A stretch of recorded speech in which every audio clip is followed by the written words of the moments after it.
पूज्य पितृचरणांची सेवा हेच माझं कर्तव्य. या दोन चरणात सर्व विश्व सामावले बाबा. आणि म्हणूनच तुमची सेवा हेच माझं समाधान, हेच माझं सुख. सेवा वर द्या द्या द्या चरणी सेवा अर्पित आता. चरणी सेवा अर्पित आता. चरणी सेवा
सेवा केली आणि आज एवढे तुम्ही आनंदी झाला.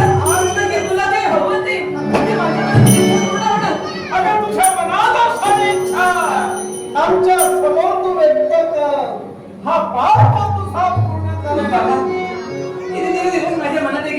झाली होती. पण ती इच्छा प्रदर्शित करण्याची म्हणजे खरंच भीती वाटत होती. पण आज तुम्हीच म्हणालात की तुझ्या मनात काही असेल ती इच्छा पूर्ण होणार. पण माझी इच्छा कोणती माहिती आहे? बरेच दिवस मला वाटत होता, बरेच दिवस वाटत होते मला की बाबा जरा आनंद म्हणजे इथं काही कमी नाही मला. पण काहीच नाही. पण ते नेहमी मिळतं कोणी समाधानी थोडस विरंगुळा म्हणून काहीतरी बदल म्हणजे बदल घडवायचा तुला काहीतरी वेगळं असतं. आणि म्हणून मला काय वाटतं माहितीये? मला वाटतं काय वाटतं तुला मनोरंजन करण्यासाठी अंतरिक्ष हा अंतरिक्षात अंतरिक्षात हा माझा शब्द तुझ्या मनात मनोरंजन व्हावा ही तुझी भावना आहे. इच्छा पूर्ण करेल अशा प्रकारचे शब्द माझे इच्छा प्रदर्शित तू केलीस जरूरच कर. आणि नकारात्मक शब्द जर माझ्या मनात आले असते राजकीय प्रविराचे झाल्यानंतर सासत्य वर्तन करणं हे त्याला कधी शोधत म्हणजे माझ्या मनातील इच्छा पूर्ण होईल. इच्छा पूर्ण होणार आहे. हा आमच्या आशीर्वाद इच्छा पूर्ण होणार आहे. वेळी तुला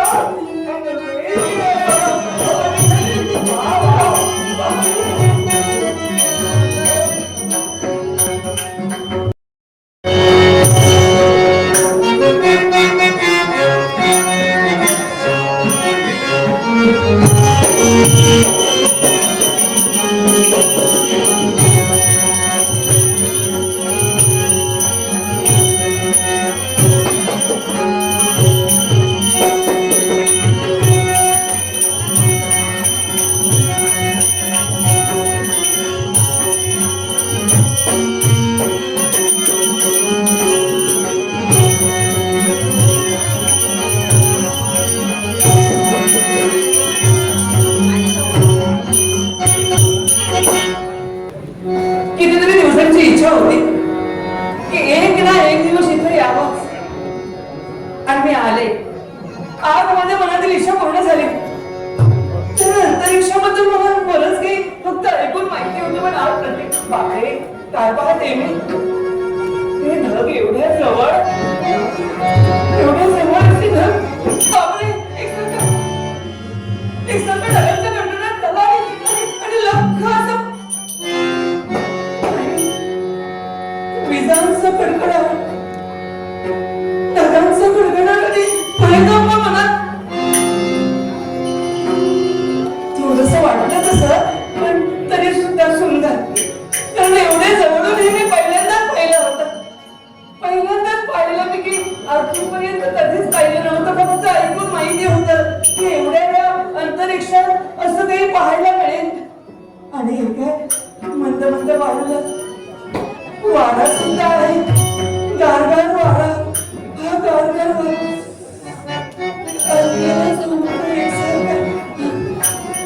विजांचा कडकडाट ढगांचा गडगडाट आणि हा थंडगार. आणि काय पाहते मी त्या बाजूला काहीतरी आगळं वेगळं असं ते मला पाहायला मग काय आहे ते.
गणपतीला सगळ्यात वेळा धाव पतंग.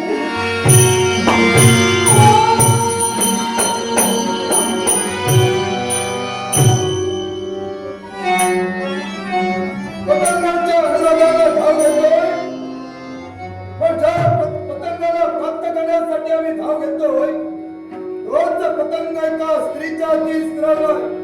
तर बसो.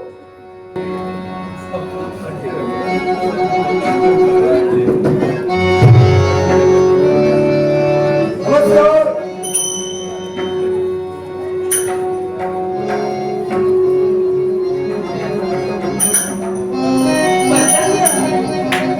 आम्ही आलो त्याच्यासाठी.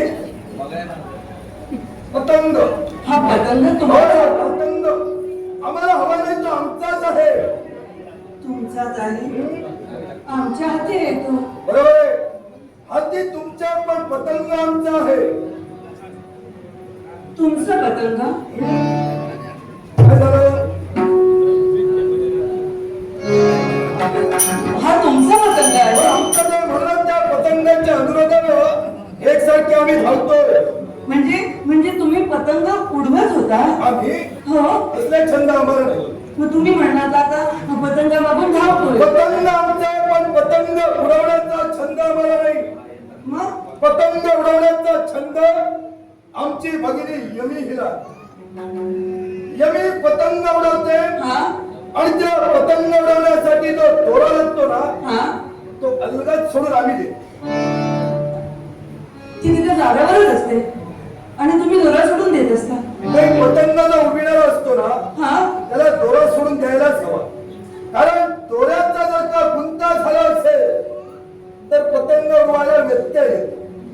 हा गुंता होऊन उपयोग नाही. गुंता होऊन उपयोग नाही, म्हणून गुंता झाला तर आनंद मिळणार नाही. दोरा सोडून द्यायला दुसरी व्यक्ती लागते. मी एकटेच उडवते. काय? पतंग तुम्ही एकट्याच उडवता. बराच वेळ झाला, खूप आनंद घेतला आजपर्यंत. असा आनंद घेतला तेवढा पुढे करा, तो आमच्या हाती द्या. हा पतंग हो, हाच पतंग तुम्हाला हवा, आम्हाला आमचाच आहे तो तो. तुमचा आहे, नाही देणार. ऐकलं? हं? एवढी हट्टी स्वभावाने आमचा पतंग देणार नाही असं सांगणारी व्यक्ती. सांगणारी व्यक्ती अत्यंत सुंदर असं गायन, गायनात आचार्य, अत्यंत तेजस्वी, तसाच प्रसंग आला तर हाती शस्त्र घेऊन संघर्ष करणं, आणि हेच म्हणजे चित्ररथ गंधर्व. आणि त्या चित्ररथ गंधर्व यांची मी कन्या, नाव माझं नीलमंदा. नीलबंध हो गंधर्वातील प्रमुख गंधर्व चित्र गंधर्व हो, यांची कन्या आपण. ज्यांचं गायन त्रैलोक्यात माहित आहे, ज्यांचं वादन त्रैलोक्यात माहिती आहे. ज्ञान आम्हाला जाणतोय आम्ही. हा, आणि त्यांच्या एवढंच नव्हे तर काही वेळा देवेंद्रांना युद्धात सुद्धा त्यांनी सहकार्य केलंय. म्हणूनच म्हटलं, युद्धात सुद्धा ते निपुण आहेत, आम्हाला ज्ञान आहे. तसाच प्रसंग आला तर हाती शस्त्र घेऊन संघर्ष करू शकतात. वा, त्यांची मी कन्या, शाबास. म्हणून मला सांगायला आधी खूप आनंद वाटला. बरं जाऊ दे, आपण बराच वेळ करू, मला अजून जायचं आहे, अजून माझा आनंद हवा तसा. नीलबंध, हा, तुझा मार्ग मी रोखणारच नाही, पण फक्त ज्या पतंगाच्या अभिलाषेने मी पर्यंत आलोय, तो पतंग आमच्या स्वाधीन करा आणि तुम्ही वाटत्या तिथे चला. नाही, मी पतंग देणार नाही. मला तुम्ही म्हणालात, मला एक सांगा. तुम्हाला म्हणे आता पतंग उडवायचंय. हा, अयो, पतंग उडविणार कसा?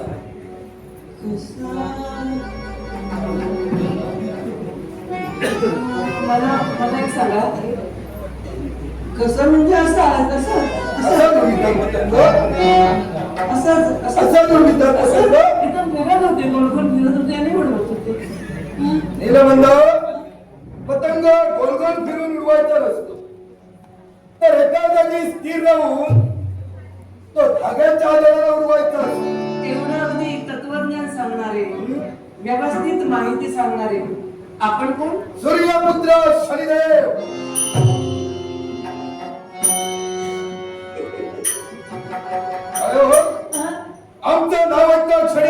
हसू लागला. नाही सर जाऊ द्या. मी काय म्हणते, तुम्ही आता म्हणता हा तुमचा पतंग, बरोबर.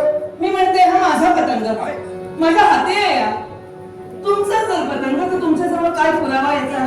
नीलबंध, हा पतंग म्हटल्यानंतर तो पतंग नसतो, पतंगाला कोणताही पुरावा नसतो. आता तुम्ही म्हणालात आमचा पतंग कशावरून? माझ्याजवळ आहे हा. ज्या पतंगाच्या अनुरोधाने आम्ही धावत होतो त्या पतंग आमचा आहे. पतंगाच्या अनुरोधाने तुम्ही धावत होता, बरोबर आहे. एखादी गोष्ट हवी असती तर तसं करावं लागतं. आणि आम्हाला ती गोष्ट हवी जाय कारण मी सुद्धा आमच्या भगिनीचा आनंद त्यात सामावलेला आहे. मी जेव्हा बघितलं ना तेव्हा मी सुद्धा अशी धावत पळत तिथपर्यंत गेले हा. आणि घेतला आणि पुन्हा पळत आले. पळत येता येता तर असं ओढत होता असं. किती जरी प्रयत्न केला हा. पतंग आकाशात भरारी घेणार नाही, अंतरिक्षात भरारी घेणारच नाही. नको घेऊ दे, भरारी नको घेऊ दे. आहे तेवढं मला पुरे आहे. आनंद होते. मी हा पतंग देणार नाही. नीलबंध, जी वस्तू ज्याची आहे ती त्याच्या सुपूर्द करावी. हा पतंग माझा आहे, मला मिळाला, मी देणार नाही. काय म्हणाले? नाही देणार म्हटलं ना. हा पतंग तुमचा आहे नीलबंध. हा पतंग तुझा असूच शकत नाही. असूच शकत नाही. कारण त्याला हा. ज्याला पतंगाची पूर्णतः कल्पना नाही ती व्यक्ती जर का म्हणत असेल तो पतंग आपला आहे तर ते आम्ही मान्य करणार नाही. तुम्ही मान्य करा अथवा करू नका, मी हा पतंग देणार नाही. तुमची भगिनी आहे मी, तिचा पतंग आहे, ती पतंग उडवत होते आणि तुम्ही म्हणता दोरा तुटला आणि तो पुढे पतंगा. बरोबर ना? बरोबर आहे. पण मी तसं काहीही झालं तरी सुद्धा मला आता हा मिळालाय, मी देणार नाही. अगं पण त्या पतंगाचा तू करणार का आहे? करणार, आनंद लुटणार. माझ्या मनाला वाटेल तसं मनमनात आनंद लुटणार. आनंद लुटण्यासाठी तो जेव्हा अंतरिक्षात भरारी घेतो ना पतंग हा. तेव्हा त्याचा आनंद लुटता येतो. पण याचा किती जरी आनंद लुटण्याचा प्रयत्न केलास ना तरी हा आपला तोल सावरू शकत नाही. काही होऊ दे, तोल सावरू दे, नाहीतर पडू दे खाली. मी पडणारच आहे. मी पुन्हा उचली. पडणारच आहे. उचलूनच आणला मी. अगं तो पडणारच आहे. तसा पुन्हा उचलीन कारण तो माझा आनंद आहे. अरे. तुम्ही मला तर काही सांगितलं नाही. तुम्ही माझ्या मार्गातून दूर व्हा, मला जायला हवं. जोपर्यंत पतंग मिळत नाही माघारी जाणार नाही. हा? जाणार नाही. जोपर्यंत पतंग मिळत नाही तोपर्यंत माघारी जाणार नाही. हो नाही. माझ्या मनात कुठेतरी आनंद निर्माण झाला आणि तो आनंद तुम्ही मला घेऊ देत नाही. तुझा आनंद तुझ्यासाठी प्रिय आहे, त्याचप्रमाणे माझ्या भगिनीचा आनंद मला प्रिय आहे. भगिनीचा आनंद, भगिनीचा आनंद हे तुम्ही मला सांगता. काय झालं? मग भगिनीचा जर तुम्हाला आनंद आहे तर तुमच्या आईबद्दल तुम्हाला का स्वाभिमान आणि आनंद वाटत नाही? आईबद्दल मला स्वाभिमान नाही. हा. जे काय बोलायचं असेल ते स्पष्ट आणि सरळ बोल. संपूर्ण त्रैलोक्याला माहित आहे आणि मी काय स्पष्ट करू काय तुम्हाला बोलायचं तुम्ही आता म्हणता की भगिनीचा स्वाभिमान आहे आणि म्हणून मला पतंग हवा. बरोबर. भगिनीबद्दल जर एवढा स्वाभिमान आहे मग तुमच्या मातेबद्दल तुम्हाला का स्वाभिमान नाही? मातेबद्दल हा. म्हणजे नेमकं काय म्हणायचंय आपल्याला? नेमकं म्हणजे सर्वांनाच माहिती, मी पाहिलं नाही. तुम्ही म्हणाल तू तिथं होतीस का? मी तिथं नव्हते, पण तरी सुद्धा ऐकून मला माहिती आहे. याचं कारण देव दरबारात सुद्धा अशा काही बऱ्याच गोष्टी चर्चा विचारमणी होत असतात आणि माझे बाबा वाद्य गायन करतात त्यामुळे त्यांना ते माहित असतात आणि त्यांना माहित असलेल्या काही गोष्टी ते विरंगुळा म्हणून मला सांगत असतात, कधीतरी ज्ञान वाढविण्यासाठी सांगत असतात आणि अशीच ती तुमच्याबद्दल घडलेली गोष्ट मला सांगितली. कारण तुम्ही म्हणे तुमच्या आईवर लाथ मारली. बरोबर. आता तुम्ही सांगता तुमच्या भगिनीबद्दल तुम्हाला स्वाभिमान तुम्ही आहे. जे ऐकलं ते सत्य ऐकलं, आम्ही असत्य म्हणणार नाही. मग भगिनीबद्दल जर एवढा स्वाभिमान मग मातेवर लाथ तुम्ही का मारता? मला सांगा, आम्ही आमच्या मातेवर लाथ मारली हे आपण ऐकलं, हा. आम्ही आमच्या मातेवर लत्ताप्रहार केला हे आपल्याला समजलं. हो. मग लत्ताप्रहार का केला हे आपल्याला नाही का समजलं? समजलं, ते सुद्धा आम्हाला समजलं. पण किती जरी झालं तरी सुद्धा ती माता होती आणि मातेबद्दल अशा अवांछनीय वागणं, असं निंदनीय वागणं हे योग्य नाही. नीलबंध, जो बंधू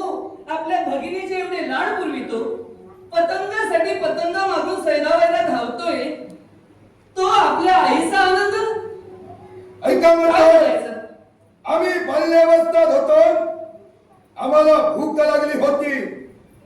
मातेजवळ भोजनाचा हट्टाच केला. मातेनं भोजन देण्यास नकार दिला, म्हणून बाल्यावस्थेत आम्ही तिच्यावर लत्ता प्रहार केला. मग मला सांगा, हा बाल्यावस्थेत जे लत्ता प्रहार आम्ही आमच्या मातेवर केलं, ती गोष्ट घडली ती बाल्यावस्थेत पण घडली. रागानेच घडली होती. बरोबर आहे. तुम्हाला राग आला होता, क्रोधालाच घडली. क्रोध आला होता आणि म्हणून त्या पद्धतीनं तुम्ही केला. बाल्यावस्थेत बालकाला क्रोध आल्यानंतर बरं काय वाईट काय याची जर का कल्पना असती तर आम्ही तो प्रमाद केव्हाही घडविला नसता. पण निदान तुमच्याकडून तरी अशी अपेक्षा नव्हती. याचं कारण जन्मलाच तुम्ही तुमच्या नेत्रातून नेत्र उघडल्यानंतर जो प्रमाद घडला याची तुम्हाला जाणीव होती. आम्हाला जाणीव होती. बरोबर. पण मला तुमच्या सांगा, पितृदेवतेला काय घडलं, अश्वांबद्दल काय झालं, त्या ज्ञानाची तुम्हाला प्राप्ती झाली होती.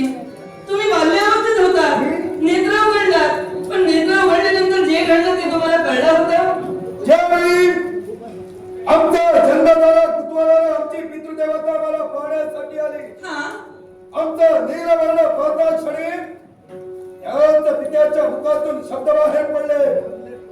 या सूर्य देवाच्या पवित्र तेजापासून ज्याचा जन्म झाला, ओ माझा पुत्र हा नीलवर्णीय अजून तर शकत नाही. आमच्या मातेवर संशय घेण्यासाठी पितृदेवता तत्पर ठरली. याच वेळी बाल्यावस्थेत असताना तीव्र वक्रदृष्टी आमची आमच्या पित्यावर पडली आणि त्यानंतर तो प्रमाद घडला. आमची पितृदेवता स्वतःच्या रथात विराजमान होती. हा याच वेळी आमच्या पित्याला कुष्ठरोग जडला, अश्व नेत्रहीन झाला. एवढंच नव्हे तर तो त्यांचा सारथी म्हणजे तरुण कमरे खाली पांगळा होता.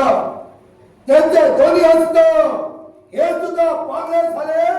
ते फक्त आमच्या तीव्र वक्रदृष्टीनं. हे तुम्ही पाहिलात मला सांग, तेव्हा तुम्हाला वाईट वाटलं नव्हतं. मला सांग, हा जन्माला जो बालक झालाय, ज्याचं जातक कर्म सुद्धा झालं नाही, अशा बालकाला एखाद्या जवळ पाहावं आणि त्याच्या बाबतीत प्रभात घडावा, या दोष त्या बालकाचा असतो का? बालकाचा म्हणजे त्या बालकाला कळलं नाही. ज्या परमेश्वर कृपेनं दृष्टी एवढी तीक्ष्ण दिली आणि त्या दृष्टीमुळे असं घडलं आणि ते घडल्यानंतर त्या बालकाला काहीच जाणीव झाली नव्हती का?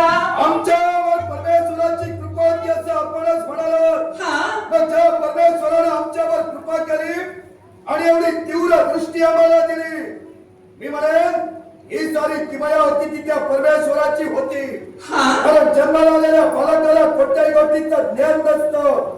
मग त्या बालकाला एखाद्याकडे पाहावं, एखाद्याचं भलाहित हवं, यात दोष असतो. तो फक्त त्याच्या कर्माचा दोष असतो. कर्माचा दोष असतो.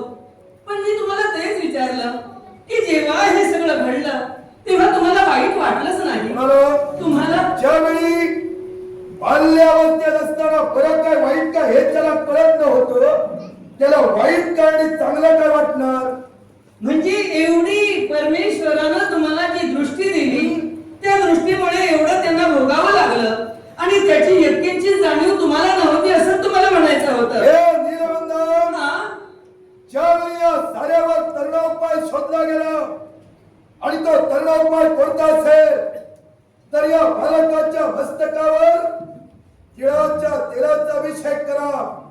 त्याच वेळी याचा क्रोध शांत होऊन कृपादृष्टी बाहेर पडेल आणि त्याच वेळी माझ्या मस्तकावर तिळाच्या तेलाचा अभिषेक केला गेला. हा आमच्या नेत्रातून कृपादृष्टी बाहेर पडली, आमची पितृदेवता पूर्वरत झाली आणि त्याच वेळी शिव शंकराने दिलेला मला वरदान, हे शनिदेव, ज्याच्यावर तुझी वक्रदृष्टी पडेल त्याच्या जीवनात अनहित होईल, दुःख कष्ट त्याला भोगावे लागतील. तेव्हा मला आमच्या तीव्र तीव्र दृष्टीची जाणीव झाली. मग एवढी जाणीव तुम्हाला झाली, मग आपली आई कोण, आईबद्दल अशा पद्धतीनं वागू नये हे एका मुलाला कळत नाही. मला तेच म्हणायचं आहे की ती तुमची आई होती आणि आई आईबद्दल तुम्ही लहान असला तरी लहान मुलाला सुद्धा आईबद्दल प्रेम असतं आणि ते प्रेम तुमच्या मनात नाही. आता सुद्धा तुम्ही त्या पद्धतीनेच वागत आहात. हे मी तुम्हाला सांगायला नको. अजूनही तुम्ही तुमच्या आईचा रागरागच करता आहात. त्याबद्दल मला काही म्हणायचं नाही. मला एकच म्हणायचं आहे, ज्याला आपल्या आईचं प्रेम कळत नाही तो बंधू म्हणून भगिनीला प्रेम देतो आणि त्या बंधू बरोबर इतर काही बोलण्यापेक्षा त्यांनी किती जरी काही सांगितलं तरी मी हा पतंग देणार नाही. हा माझा ठाम निघला आहे. आणि आम्ही आमच्या आईबद्दल वाईट वागलो, पण तोच बंधू म्हणून स्वतःच्या भगिनीच्या सुखासाठी झटतोय आणि म्हणून तुम्ही माझा तीव्र निषेध करताय. मग मला सांगा, ज्यावेळी मुलं जन्माला येतं त्या जन्मलेल्या मुलाला सुद्धा भूक लागते ही कळते ना. त्या जन्मलेला नवजात बालक सुद्धा जेव्हा भूक लागते तेव्हा त्या भुक्यानं टावा फोडून रडते. पण ज्यावेळी माता स्तनपान करते त्याच वेळी ते बालक शांत होतं. मग एका बालकाची भूक शांत करावी हे माझ्या मातेला कळत नव्हतं. बालकाची भूक शांत करावी हा विषय संपला आता. तुम्ही एवढे मोठे झालात तरी सुद्धा आईचा राग करता. बरोबर आहे. अजूनही त्या आईबद्दल प्रेम नाही. यालाही कारण आहे. आणि तुमच्या कारणाबद्दल यालाही कारण आहे. कारण मातेला पुत्राचे अपराध पोटी घ्यायचे असतात, पण त्याच माझ्या मातेनं केलं ते काय तर स्वतःच्या पुत्राला शाप दिलं. हे शरीर जी लात तू माझ्यावर मारली तोच तुझा पाय गळू न पडे. मग सांगा, आता स्वतःच्या मुलाचा अपराध पोटी घेऊ शकत नाही. त्या मात्याचा तिरस्कार, त्या मात्याचा धिक्कार या शरीरात का करू नये. आतापर्यंत तुम्ही तेच करत आहात.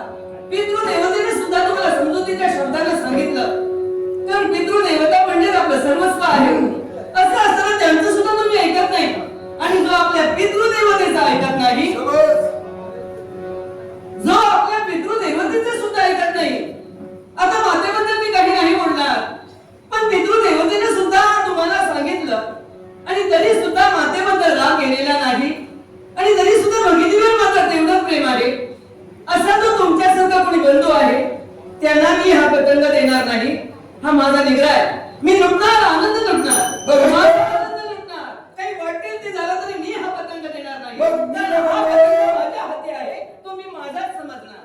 नीलबंध, आमची घरची भांडणं वर काढून जर का पतंग तू हट्टानं ठेवत असतील, हा शरीर सुद्धा तेवढाच हट्टनिग्रही आहे. त्या पतंगाच्या अभिलाषेला मीपर्यंत आलोय ना, वाटेल तर प्रसंग इतका घडला तरी चालेल, पण पतंग घेतल्याशिवाय माघारी जाणार नाही. मग काही वाटेल ते घडलं तरी हरकत नाही. जो माझ्या हाती पतंग आहे ते तुम्हाला नाही मी देऊ शकत. मग सावध तरुणाला का तो व्याज असेल तर तो कर्तृत्वानं, तो शाळेत तो पतंग घेऊन माझा आनंद दिवसा तुम्ही मातीमोल करत असाल तर मी सुद्धा हाती शस्त्र घेऊन तुमच्याबरोबर संघर्ष करीन, पण हा पतंग देणार नाही. नाधनी लोभमणी मला तो प्रेमा. नाधनी लोभमणी मला तो प्रेमा. नाधनी लोभमणी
आमच्या पतंगांच्या सुपूर्द कर. आमच्या कर्तव्यासाठी आम्हाला जाऊ दे. पतंगाचं बोलू नका, जरा थांबा. आणि आम्ही आलोच पतंगासाठी. मी काय सांगते ते तर आमचा हेतूच पतंग आहे. माझा होता कधीतरी पूर्ण होईल.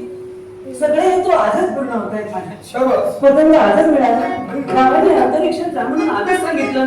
आणि माझं भावी जीवन उज्ज्वल करण्यासाठी कारण कारण कारण काय माहितीये, मी असं मनाने ठरविलं होतं. आजपर्यंत जे जे मी संघर्ष केले, मला कुणीही पराभूत केलेलं नाही. शाबास.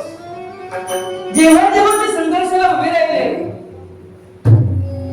मीच विजयी ठरले. प्रत्येकाला विजय तुझाच पण आहे. आज शस्त्र ठेवलं याचं कारण तुमच्या पुढे मला अपयशच आलं. नीलबंध. आणि ते अपयश आल्या कारणानं खरं म्हणजे एवढ्या वेळा मी जिंकले आणि आता मी माझी हार झाली म्हणजे मला दुःख व्हायला हवं ना. आनंद झाला मला. आज मला तू आमच्या समोर हरलीस म्हणून शस्त्र सुरुवात ठेवलं. हा वास्तव्याला शस्त्रपान करण्याची गरजच नव्हती. हा कारण आम्ही समोरच्या व्यक्तीला नजरेला ठरविलं. कारण आमची दृष्टीच तशी आहे. असं नाही. आता दृष्टीचं काय कसं आहे, आपल्याला आता ती दृष्टी म्हणजे बघायला हवं. मी आता तुमच्या आजूबाजूला नसणार आहे याचं कारण काय माहितीये, माझ्या मनात एक होतं. आमच्या आजूबाजूला माझ्या मनात एक इच्छा होती, ती बाबांना माहितीये. कारण त्यांना मी सांगितलं होतं, बाबा मी आजपर्यंत जे संघर्ष करते ना, प्रत्येक वेळी मीच विजयी ठरते.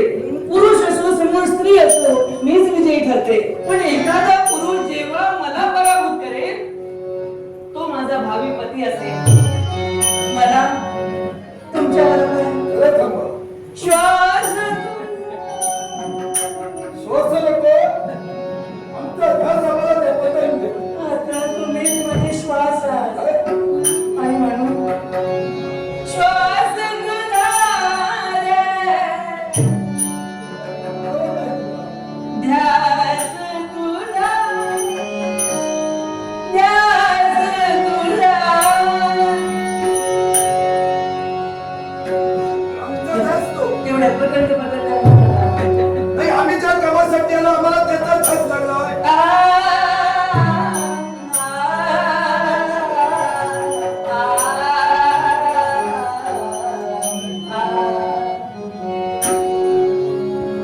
तुझ्यासाठी जीव हाजरला, चंद तुझा लागला. तुझ्यासाठी जीव हाजरला, चंद तुझा लागला. जीव हाजरला,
चंद तुझा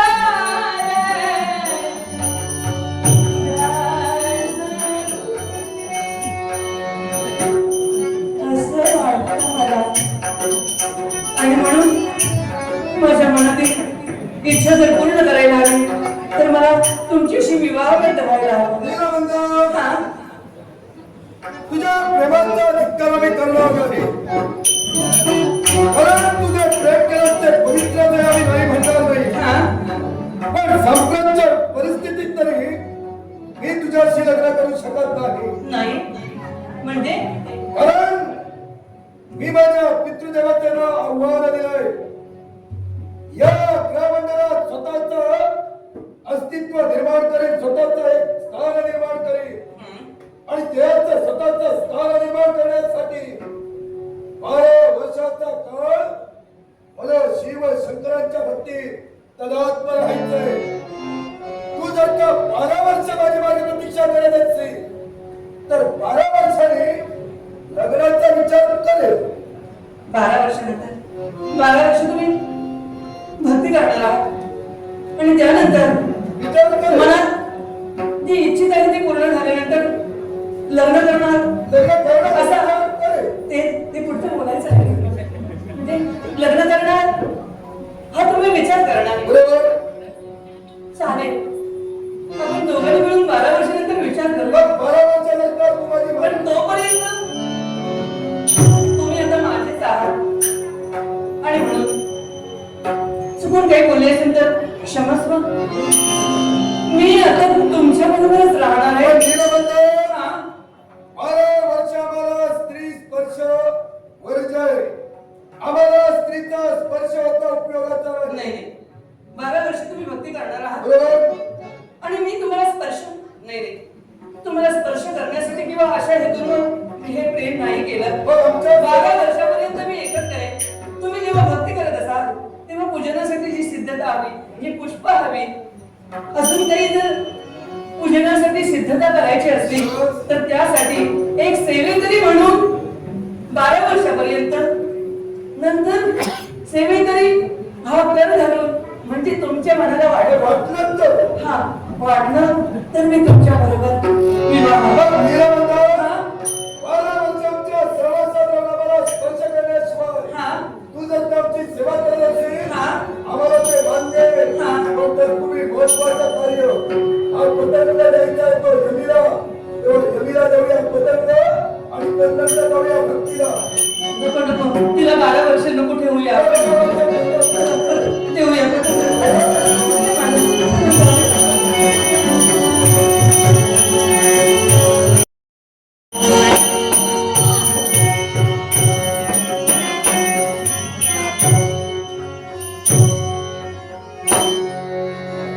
नीलबंध, पतंग केला आपण. या एकांत वासात जबरदस्त निरीक्षण केलंच आहे. हा. भक्ती करण्यासाठी योग्य स्थान दिसतंय. हो. आम्ही भक्ती तदात्म होतोय.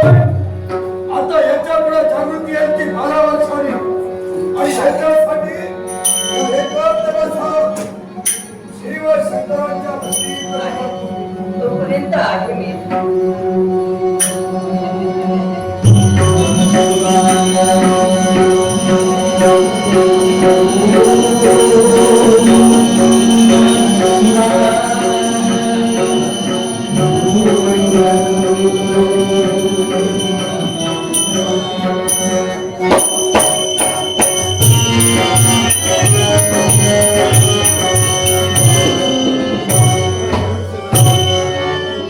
या तपोभूमीपर्यंत माझी पावलं वळली. नागरिको, या तपोभूमीच्या चौबाजूचं निरीक्षण मी करतोय. दिव्य तेज हा नीलमय प्रकाशांचा माझा संशय खरा ठरला. ज्याच्या शोधात पावलं वळली ती व्यक्ती शनिदेव ध्यान मग्न पण झालाय, पण नाही केवळ आपली ही भक्ती, आपलं हे तप, या तपाचं सर्जन मी करणार होतो. पण पाहतोय का, एक स्त्री सेवेकरी रूपानं या शनी देवतेभोवती वावरते. कोण बरं असावी? विचारपूस कर. अहो,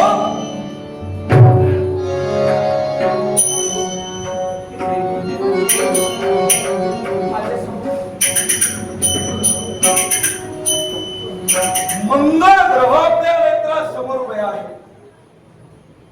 आशीर्वाद आहे. केवळ या तपोभूमीचं निरीक्षण आम्ही केलं. दिव्य तेज या तपोभूमीत आम्हाला दिसलं. पाहतोय तर काय, शनिदेव आज तप साधना करण्यासाठी इथं सिद्ध झाले. यांची ओळखी आम्हाला आहे.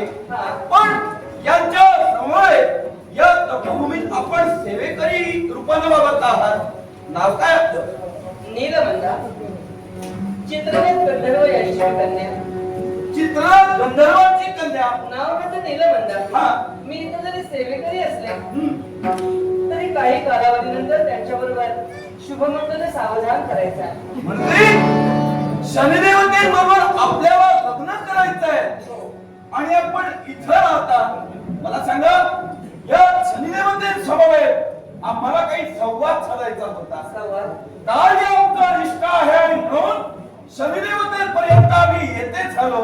आता हे तर ध्यानमग्न आहे, पण संवाद साधायचा तरी कसा? तुम्ही संवाद साधू नका. काय नका असं करू. आता 12 वर्षानंतर संवाद साधायचा लागला तर तेव्हा या. म्हणजे शनिदेवतेबरोबर मला भाष्य करता येणार नाही. हा, असू दे. उगाच कटकन डोळे उघडतील तर उगाच म्हणजे आमचा माणूस यावेळी तरी साध्य होणार नाही. नाही होणार. 12 वर्षांचा कालावधी लागेल. हा. असू दे. माझं कार्य जर का पूर्ण होत नसेल तर यावेळी या स्थळाचा त्याग करतो.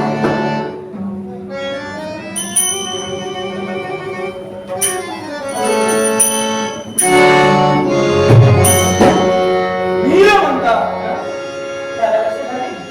नाही नाही, आपल्याला तसा भास झाला असेल. असं मध्ये मध्ये मी सुद्धा वरून शिवायला म्हणत हा हा, तुम्ही मागं आला. आम्ही माघारी यायला लागणार नाही. शनिदेवते सोबत आमचं भाष्य होणार नाही, आमचा संवाद होणार नाही याची खात्री आम्हाला झाली. पण आपला जो उद्देश या ठिकाणी राहायचा आहे, हा. या ठिकाणी शनिदेवते सोबत राहून ते आपल्याला साध्य करायचंय, त्याचाच विचार मी करत होतो. आणि म्हणून आपल्या हितासाठी हा मंगळ ग्रह आपल्याला एक सल्ला देऊ इच्छितो. माझ्या हितासाठी हम्म. तुम्ही मला सल्ला देणार आहात. हा, सांगा काय सल्ला आहे आपला? आपला मानस आहे म्हणे शनिदेवतेशी आपण विवाह करणार. हो, मी तरी म्हणे हे आपल्या हिताबरोबर नव्हे. हा, शनिदेवते सोबत विवाह करण्यापेक्षा जा आपल्या पित्यापर्यंत माघारी जा. हा सल्ला तुम्ही मला दिला, पण मी का करू नको विवाह? त्याला कारण आहे. सांगा ना. मी माझ्या मनानं ठरविलं. आजपर्यंत जे घडलं नाही ते माझ्या समोर घडलं आणि तेव्हाच मी ठरविलं. मग तुम्ही आता म्हणता की यांच्याबरोबर असं विवाह करू नका. त्याचं कारण हा सल्ला का? शनिदेवतेवर आपलं प्रेम दडलं आणि म्हणून आपण निर्णय घेण्यात आला की लग्न करेल तर शनिदेवतेशीच करेल. हो. पण तपसाधनेच्या ठिकाणी जो ध्यानमग्न झाला, शिव आराधना जो करू लागला, असे शनिदेव मला तरी वाटत नाही ही त्यांची तपसाधना काही काळात पूर्ण होईल. तेव्हा मी माझ्या मनाचा मनोनिग्रह केलाय. म्हणजे कितीही काळ मागं पडू द्या, पण त्यांना मी सांगितलंय मी तुमची सेवेकरी म्हणून राहील. शेवटपर्यंत मी त्यांची भक्ती करत राहणार. त्यांना काही हवं नको ते देत राहणार. आता इथून माघार नाही. मी आपल्याला या गोष्टीसाठी नकार का दर्शवितोय तर यांच्या स्वभावाची पूर्ण कल्पना कदाचित आपल्याला नसेल. ज्या ग्रहासोबत ज्यांचं सानिध्य या मंगळ ग्रहाला लाभलंय, अर्थात त्यांचा सहवास मला आपल्यापेक्षा जास्त आहे. आणि म्हणून शनिदेवताकडे क्रूर नका. शनिदेवतेच्या स्वभावाची पूर्ण कल्पना या मंगळ ग्रहाला आहे.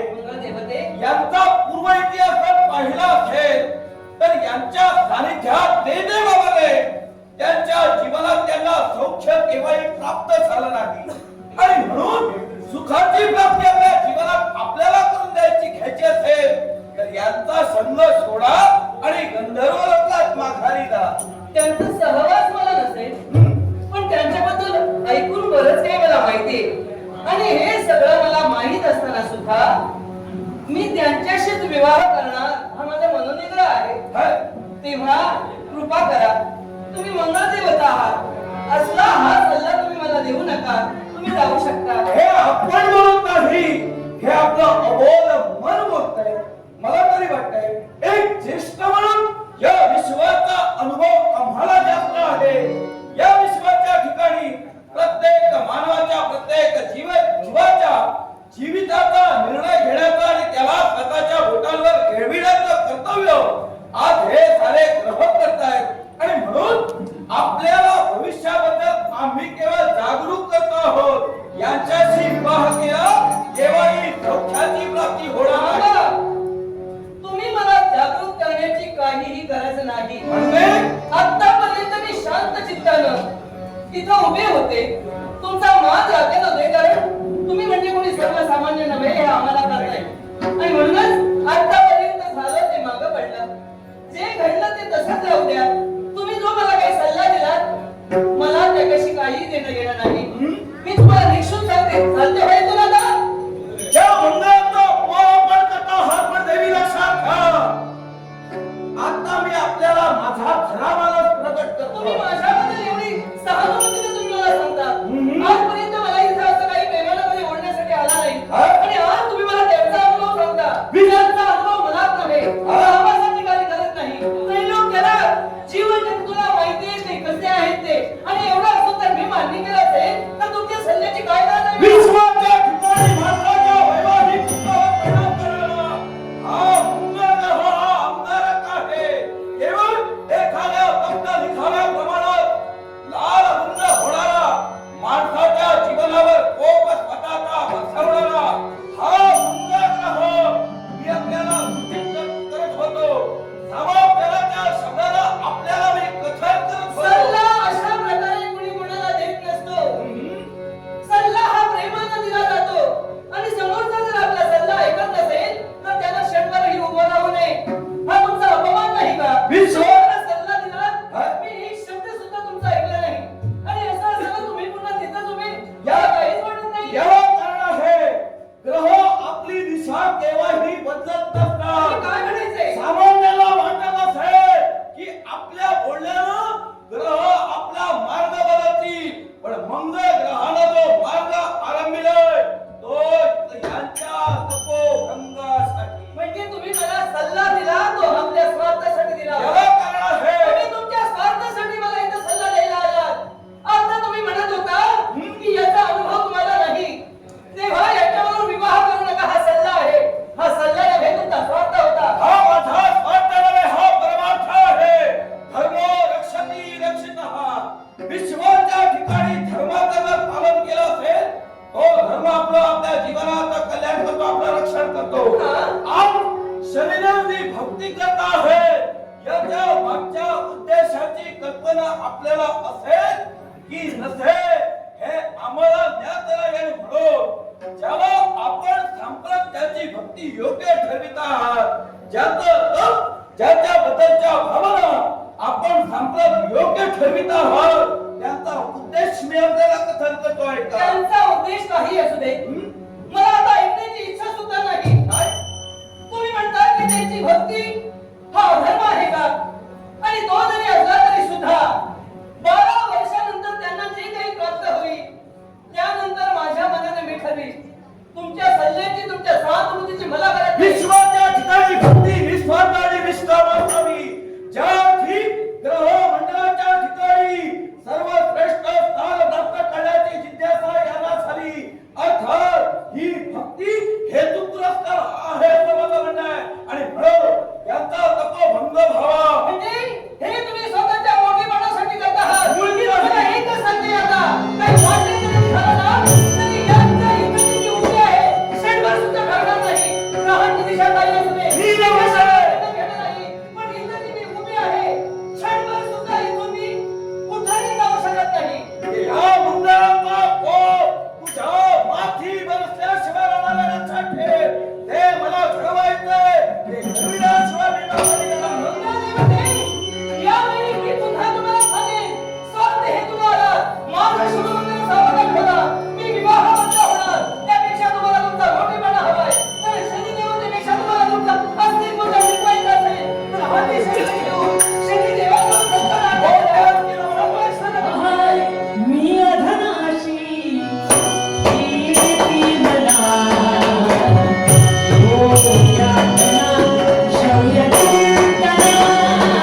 कुठे गेले काय झालं?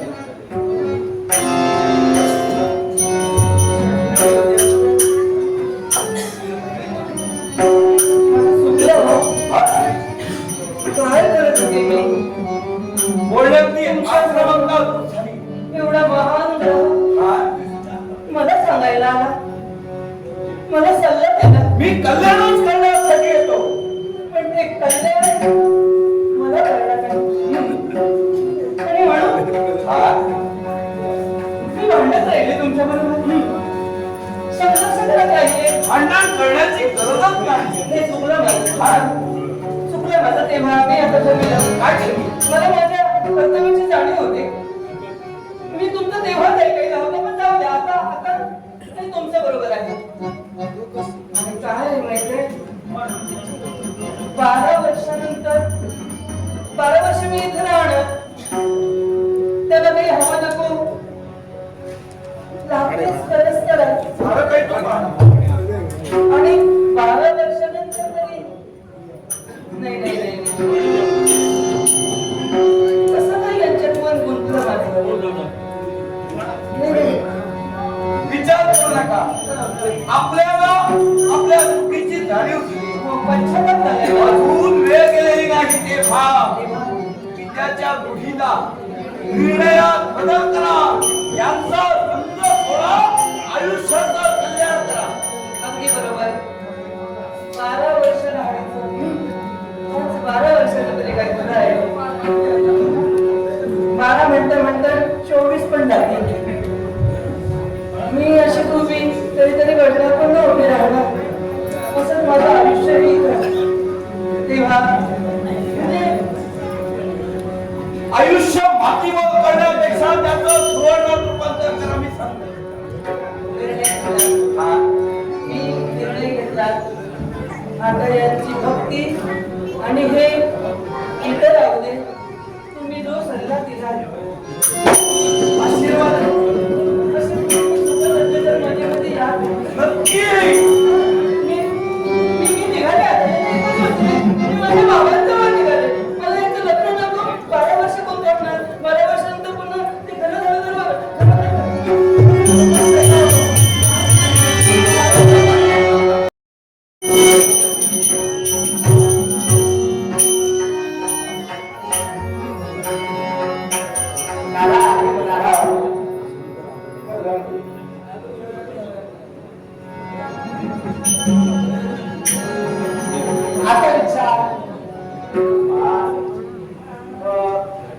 लग्नासाठी आता होकार की नका